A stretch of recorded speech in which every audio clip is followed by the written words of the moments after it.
Good morning and welcome to 5 Minutes or More with the Script Mentor. I am the Script Mentor and your host, Gino Scala. This is number 179. Today we're going to discuss, I received this question a lot, and basically the question is, in your opinion, what makes for a great life story worthy enough of being a movie? Well, as I said, I get that quite a bit, and someone who's in the business of adapting books, notably autobiographies, biographies, and novels into screenplays. I've done 44 to date. This is the first measurement that I make in determining whether or not the story is worthy enough of becoming a movie. And there are basically four things, maybe five things that I consider, and we'll go through those steps now. The first thing is whether or not the life or a single event in the person's life was extraordinary. Not just ordinary, not interesting or compelling, but extraordinary. Oskar Schindler from Schindler's List. He was part of an event that was extraordinary and rose above it to become a hero to his people. Aaron Ralston, not a name you're probably familiar with off the top of your head, but Aaron Ralston was the young man who cut off his own arm to free himself from being stuck between boulders while hiking in the desert. The movie 127 Hours. Currently, I'm, starting to, research and develop the concepts of three different biopics. Tammy Terrell, a Motown artist who shot to fame in the 60s with duets with Marvin Gaye, who suffered a brain aneurysm and died 8 years later at a very young age. And she left a significant legacy of fantastic music. She was considered one of the greatest talents of her time. Harry Chapin, iconic folk singer from songs like Cats in the Cradle and Taxi, you're probably familiar with, who did about 250 appearances a year, live concerts, etc., and didn't take any money for it. I mean, they made money, but he personally didn't take any money. All the money that he made was given to a charity that he started fighting world hunger. So, and that charity lives strong today. So to me, that's extraordinary because he would have been a multimillionaire many times over with his hits and his public appearances. And it's not something you see today in our stars. And the great Jimmy F. Rogers, who was a rock and roll pioneer, challenged Elvis back in the day for the King of Rock and Roll title.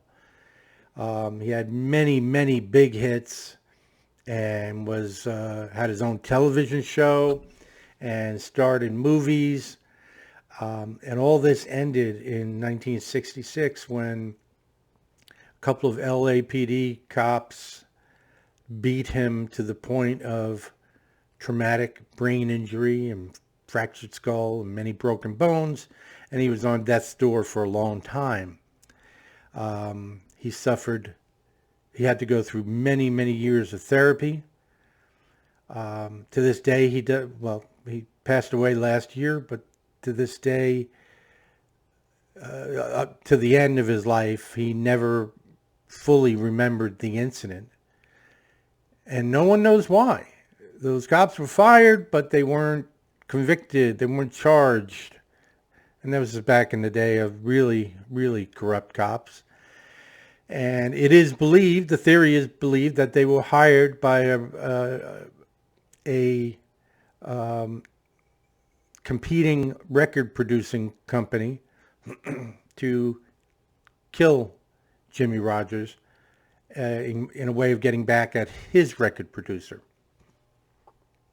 So these are remarkable, extraordinary events and lives that I think make great, compelling movies. Now, you might have a neighbor who, went through the Korean War or still survives today from World War II, and he may have some great stories to tell. You may want to document it and write it for their family or something of that nature. But unless it's a really unique situation,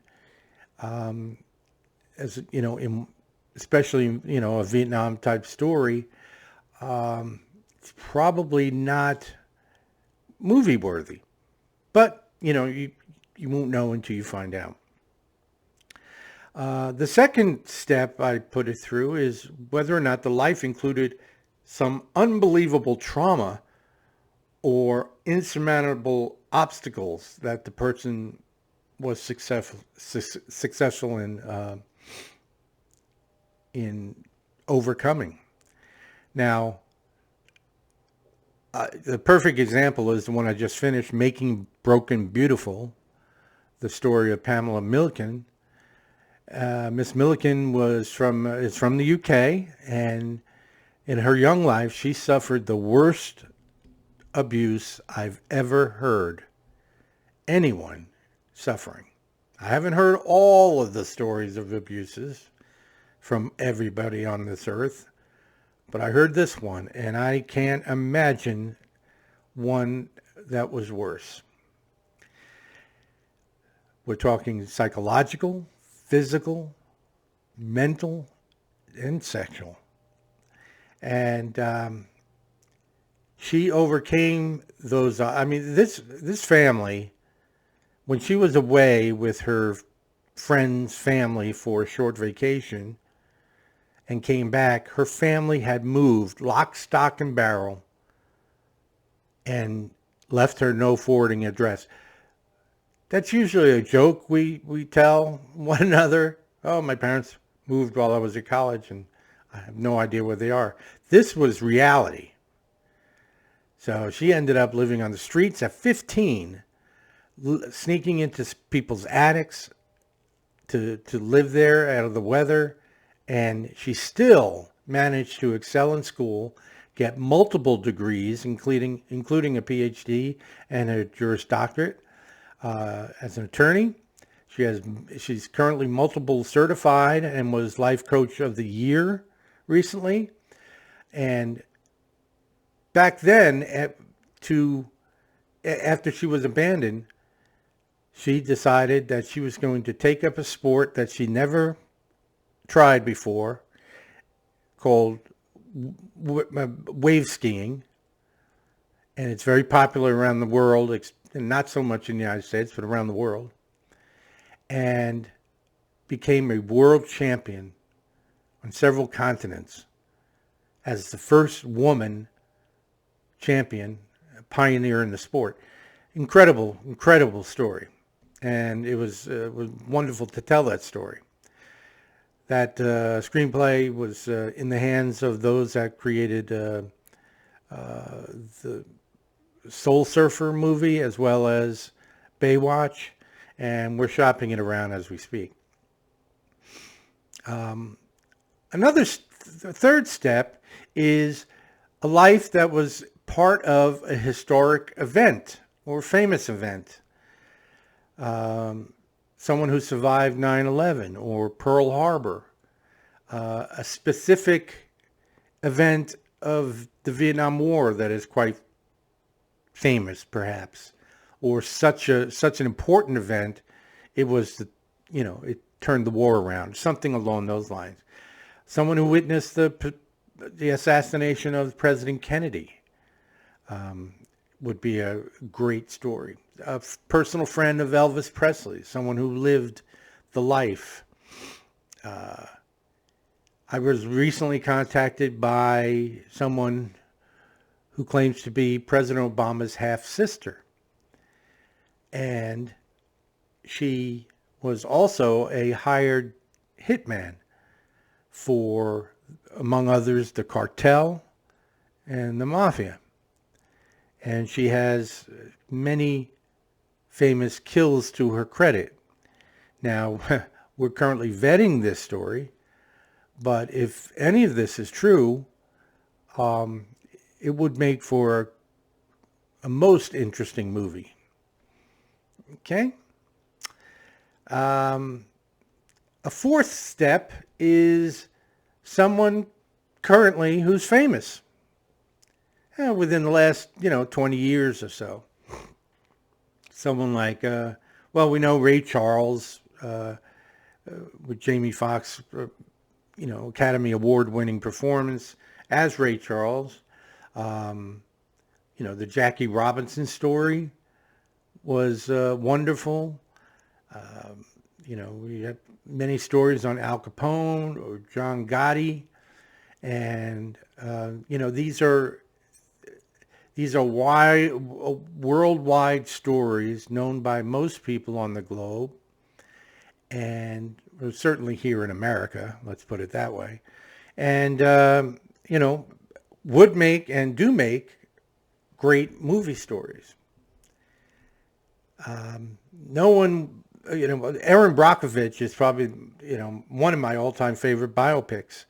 And no, she wasn't a household name, really, at the time of the movie. Chris Kyle, American Sniper, and things, people of that nature. They had done something or were part of history, and they were famous. Okay?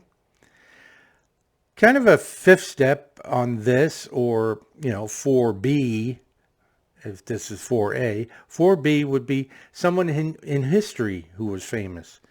Obviously, any one of the presidents, John Adams, George Washington, etc., Thomas Jefferson. Those stories would be a great movie material and have been. Thomas Edison, a famous inventor. Ben Franklin, famous philosopher and historian, household name. How about Solomon Northup? You may not be familiar with the name, but he was 12 years a slave. He was that gentleman.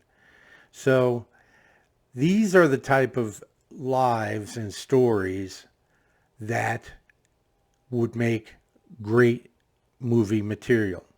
Okay?